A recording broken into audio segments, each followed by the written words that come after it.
Dear ladies and gentlemen, welcome again to the analysis of YOLENO TV. I'm glad you're well from wherever you're watching this channel. William Samoei Ruto has just unleashed his press conference in a nation address to Kenyans. And that speech, I managed to go through it, and I could tell that William Ruto was literally trying to tell Raila Odinga to stop the weekly demonstrations and come, let's talk. That was the message that William Ruto was indirectly telling Raila Odinga.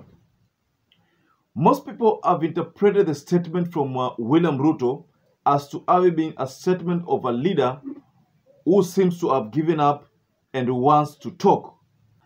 Ruto said he is ready to engage any leader. Of course, this is what he said.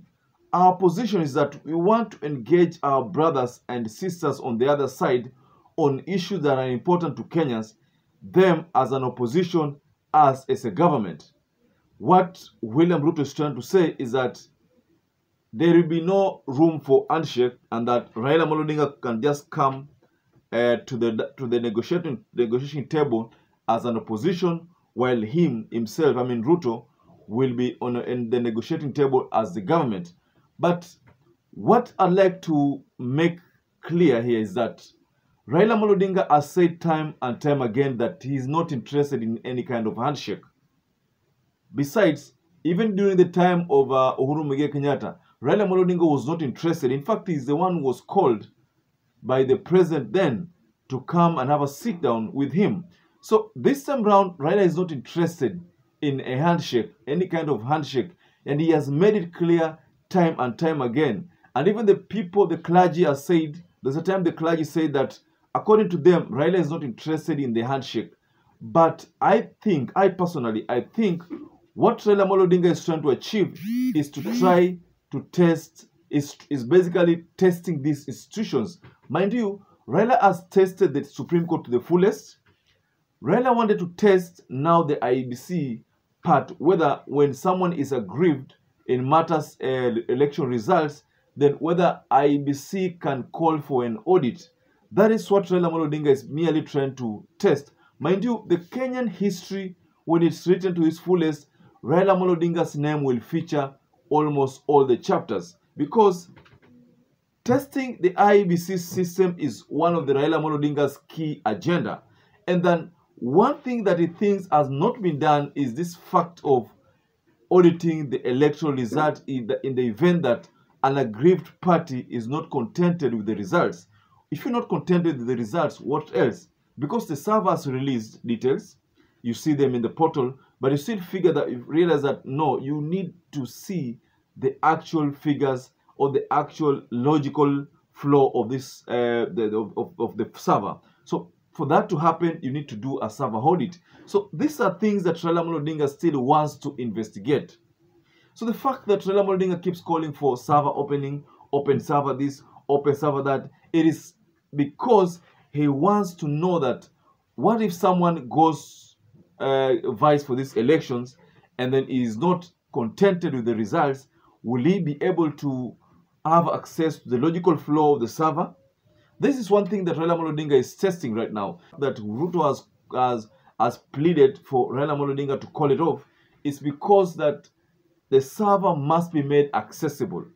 Of course, Raila released a portal yesterday, and that portal has caused a huge debate online as to whether this is true or it's not true. And if it's not true, then why is it that the IEBC has remained mum over this issue? And if it's not true, I think one of the things that Raila IEBC would have done was to try to clean its name by calling for an audit on the server. That way, they'll be able to call to clean their name. So one of the reasons that I think William Ruto could have felt that there's need to talk to Raila Odinga now is because now these details are leaked into the public domain.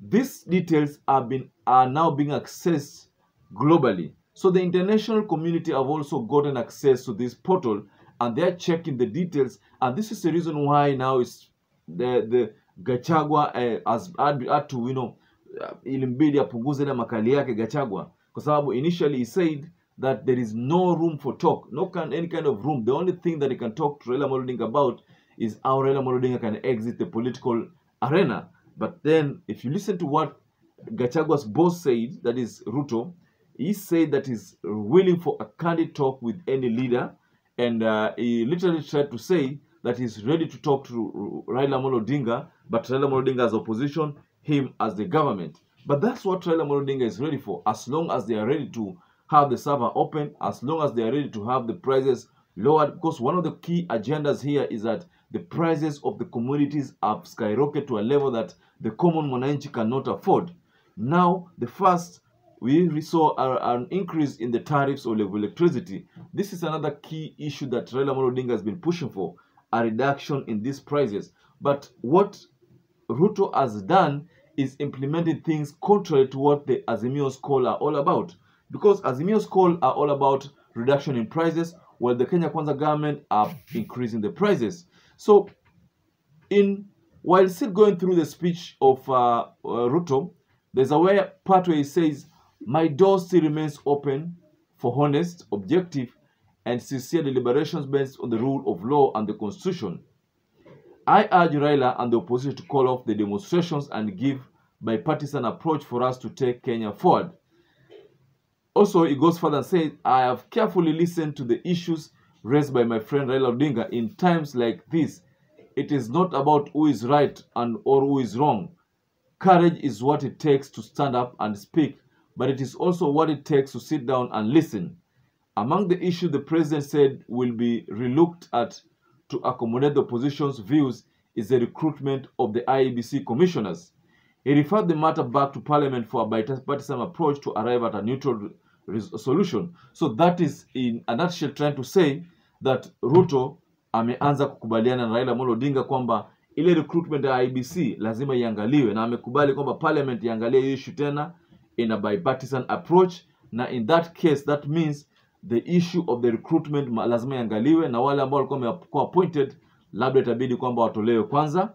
Now, one of the things that Raila amekuwa akipush for ni wale Cherera 4 waregeshwe kazini, because he says that they were not guilty and they were forced to resign, some of them, and Masit was unfairly sacked by William Ruto.